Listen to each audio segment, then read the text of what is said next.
Yaram ne kanar ne kabuk bağlar, giden unutur kalan hep yanar. Kaçsam kaçamam, her yerde kokun var.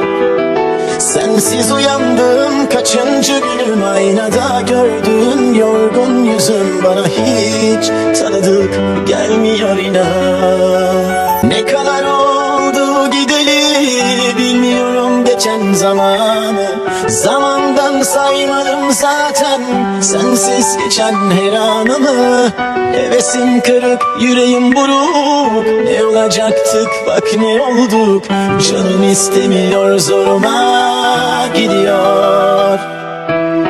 Böyle yaşamak bana ağır geliyor.